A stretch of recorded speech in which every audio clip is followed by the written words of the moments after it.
Hello! We're doing a bit of a chill setup today because I have to work this afternoon and I didn't have time to, sit down and do something formally, so we're going to kill two birds with one stone, and I'm going to put my face on and get ready to go to work and talk about what I wanted to talk about this week.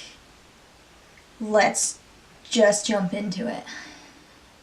I gotta find my own catchphrase. So I listen to a lot of audiobooks in the car. Audiobooks, podcast, music, whatever I'm in the mood for. Lately I've been re-listening to The Actor's Life, A Survival Guide by Jenna Fisher, aka Pam from The Office, because I've been a little lazy when it comes to my acting career. It's getting me, more focused. But there's one thing that she brings up that I think a lot of people don't bring up, which I think is very important, which is keeping an eye out for bad acting classes. And what I mean by bad is, I don't mean like classes that are kind of a scam and like they don't really teach you anything but you pay tons of money for them, or like a teacher who doesn't care. I'm talking about these classes that are considered super prestigious because you have to go through some form of trauma in the class in order to be considered a good actor. It's crap, and life's too short, and you can still be a good actor without having to suffer. So, we're gonna talk about that today, because I've had this experience, and I was at least lucky to know that this isn't typical, and it's not appropriate, and I was able to get out of it. This is also going to tie in with things like college acting programs, because this is where I encountered that. So we'll talk a little bit about my college experience too. So, when I was in college, the year and a half I was in regular college, I'm in community college now, and there's no shame in that either, because these classes I'm taking are actually harder than the ones I was taking at my real college, so don't knock it. I had a teacher, this was for my first and second year, but it was only half a semester each time. She was insane, and like not in a good way that like acting teachers are crazy. Like, I've had some crazy acting teachers in the past and it's always been a positive thing. And this time it was not a positive thing. She first off, she made us pay for her book that she wrote, which had no conscious grammar, and every single paragraph was just this block of text. And it was $20, and it was literally this thick. It was like a bit thicker than a pamphlet. It was absolute nonsense. There was no rhyme or reason in any of this book. Then she taught, I don't even know what her method was, because there are many different acting methods. There's Meisner, there's the method, there's, there was another one that we were taught, like the not Lamaze. That's what pregnant ladies do. I did different acting classes in high school, so I had learned some stuff previous to this, which is why I was able to point out that this wasn't legitimate. Basically, her logic was, I never learned anything else. I'm just going to teach you what I made up, and that's all I'm going to teach you. I'm not going to teach you about anything else that's been used in the acting world. We're just going to teach you random stuff I made up. Like, she didn't have like a method that she had coined and like sold and was like successful. Like, it was just something she made up, what felt like mostly on the spot. Another thing she did was she claimed to sort of read our minds, which was not claimed, but she would like ask us questions in a way that made it sound like, I know what you're thinking already. You don't know what you're thinking, I do. Which was, she was always 100% off all the time. It was ridiculous, and these poor kids who I was with, some of them had been in acting classes before, some of them haven't. A lot of them hadn't taken an acting class before. I felt so bad for it because they did not know what was happening. She would ask really pressing questions that had nothing to do with what was going on, and made people cry on like a daily basis, which is just pointless. We couldn't get through our scenes without her talking through them. Like, you could not win with this woman. You would get through half a sentence and she'd start screaming at you that it wasn't good or something. or she wouldn't like it if you, like, I think someone in my class, like, moved their arm and she yelled at them. It was ridiculous. I was like, what is going on? I don't understand. She and I squared off a couple of times because I think she knew that I thought this was bullshit. And I knew that what she was teaching wasn't helpful. She also had a big thing about keeping your mouth open. Like, when you weren't talking, you had to keep your mouth open. So you just had to let it, like, sit like that. Which is, one, kind of uncomfortable, and two, like, it looks ridiculous. Like, and she made it sound like there was some kind of stigma around keeping your mouth open. It was very weird. We squared off a couple times. She outright said to me in front of the class that her class wasn't right for me. And I mean, I agreed. My second semester with her, I tried really hard to switch out because they were looking to transfer kids to the other acting class because there were 2 that semester. And that one I heard stories about, and it was excellent. This one was not, obviously. So I put my name in to be switched over because they kept looking for people. And every single time my name made it up to, like, the department head or something, I would get blocked for some reason. And I never found out why. But my teacher was like, you don't belong in this class. I was like, I don't belong in this class. And I couldn't switch classes. So it was just really, really bad. Now, when I talk about bad acting classes in the sense of, like, the teachers are really abusive and not helpful, she did a few things in class that were really suspect, just like screaming and screaming and screaming at people, forcing people into things that were just ridiculous. We had to do this exercise called laughing, crying, coming, which one was, like, exhausting. Like, these were supposed to energize you, and they didn't energize me. They, like, made me exhausted. But you had to roll around on the floor. I shit you not. And you had to switch between fake laughing, fake crying, or making orgasm noises. And I'm just like, no,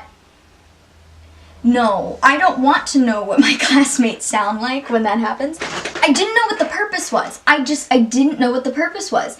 And my facial expressions betray me on, like, a daily basis.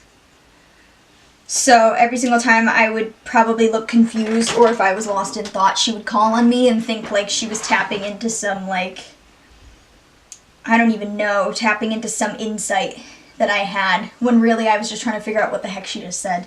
There was one incident, I remember it very vividly, and it was one of the, like, major factors that pushed me to finally, like, quit.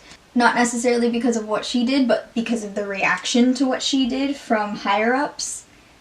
So it was Halloween. This was the scariest thing to ever happen to me on Halloween. We were in class. One of my roommates was doing a scene. I honestly forget what play it was, but she was doing a scene.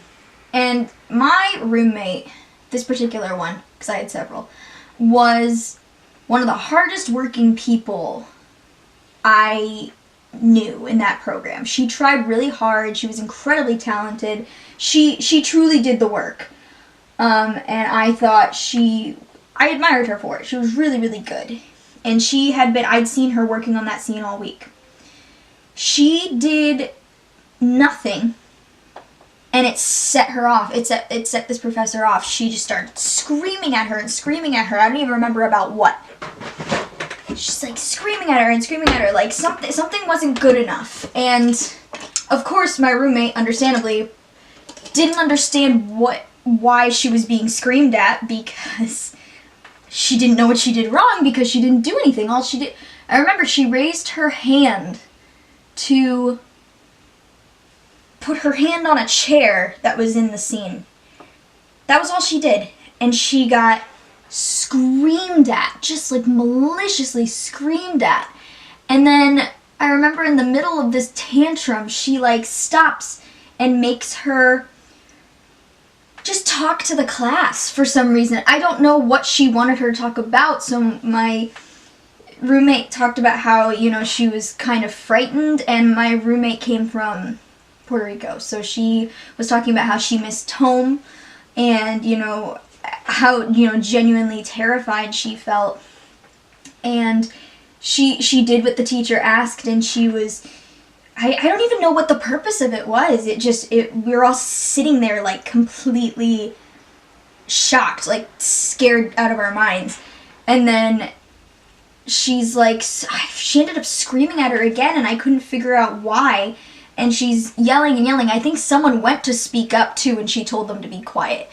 And she's screaming at her and like giving her these really vague directions, and she doesn't understand. And she looks at her and she says, "Do I need to say it to you in Spanish?" And all of us looked at each other like that crossed a huge line. That's incredibly offensive. And I was like, this is ridiculous. And meanwhile, my roommate is on the ground sobbing in tears. It looked like someone beat her, like tried to beat her half to death. She's trying to compose herself, trying to, you know, remain steady, and like the teacher's just screaming at her, and she didn't do anything. I don't understand. And she I think picks herself up and asks if she can step into the hall to compose herself so they can continue. Like, this girl was going to stay in class. She was going to do the work, and I admire her for that. And she's like, I'm going to step out and compose myself. And she goes out to the hall, and my professor follows her down the hall, screaming at her that she's going to, I think, fail her if she doesn't come back or something. So she came back. I forget how the class ended, but I was complete. That was the day I was done. I was completely done I had dealt with some other, like, issues previous to this, but that was, like, the straw that broke the camel's back.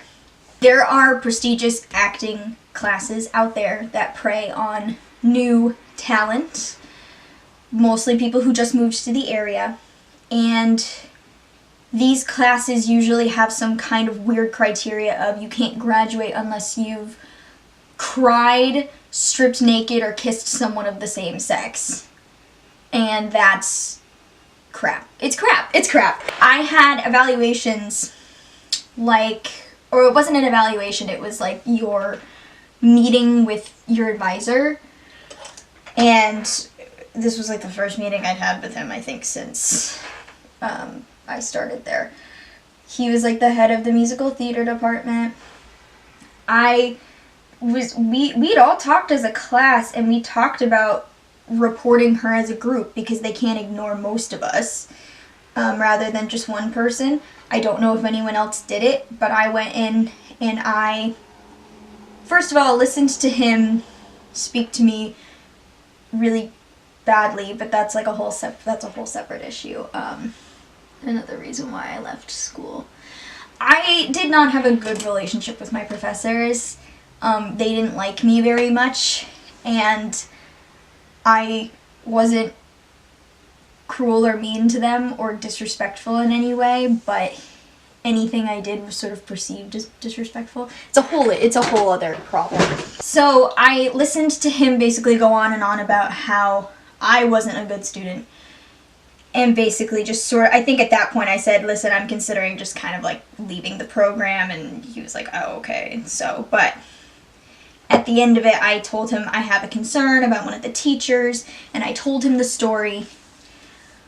And he was like, oh, okay, thank you for telling me. He was really respectful. I left. My roommate had the appointment after me. She was coming out. I said, he's really supportive. It seems like he's going to be willing to listen. Good luck. She went in. She came back like an hour later and said that he had basically told her to suck it up, and that's how things work. And that's ridiculous. She told me it was like talking to a wall. If no one's benefiting from this, and she's deliberately just humiliating people as a teaching method, it's not worth it. It's just not worth it. I'm pretty sure that woman's still working. and no one in that department cared that she was just screaming at people for no reason. They didn't do anything. There was nothing that went against like her rules or her method or anything. The girl moved her arm. She moved her arm. And I don't know where she is now. I don't know. She was thinking about transferring when I left. I don't know if she did or not. I'm not going to say what school it is because I don't want people to like go after it or anything. But I'm just saying, in your search for acting programs in college or just acting classes in general, just look into what you're getting into. I've had many instances where I didn't do enough research into what I was getting into. There was an instance where I almost went to a film school that turned out to be a scam. I got accepted to a film school that was a scam, and I luckily figured it out before I went. And then I was a part of something else that turned out to be just not what was advertised. So it happens more often than you think. With acting classes, you should be looking for a place that, yes, gets you out of your comfort zone. I'm not saying that you have to be 100% comfortable all the time, because acting is about being a little bit uncomfortable and doing some crazy things. However, you shouldn't be forced into anything. The whole idea of being in a class, like an acting class, is to be in a place of, like a safe place of support so you can try and fail and not have to worry about being judged. That's why you should be comfortable doing things that make you uncomfortable, because you know you're not going to get screamed at because you did something wrong that you'll never know what it was. I had several acting classes before joining that program, and I got a lot out of all of them. I had already sort of crafted my own process from different things from different classes, and that was what this teacher preached, but she didn't practice. She said, you know, just take what you like and leave the rest, but then if we didn't follow her rules, she would get pissed. And I don't even know what the rules were. It was keep your mouth open. And I think she just wanted everything to be super unpredictable. If you weren't doing something absolutely outrageous, she hated it. Like, the scenes were brought to, like, pure lunacy because I don't know, she was bored or something? I don't know. Keep an eye out for what you're looking at. Research the teachers, research the programs, find out from other students what they're actually like. Hell, even go and rate my professor, although take that with a grain of salt because most of those kids are angry. It's March. I know people are getting, like, college acceptances and stuff like that, so just keep a lookout for that. Don't be like me and get stuck in a program you hate and then have to leave, because it's not good for your mental health, and it's not good for your learning experience, because I didn't learn anything in that class because I was too busy, like, trying not to get screamed at. So, and trying not to get singled out by my teacher because she hated me. So, yeah. Take my advice, children. Life's too short for bad acting classes. Let's just leave it there. Life is too short to be screamed at and abused for the sake of being a good actor. It's just not worth it.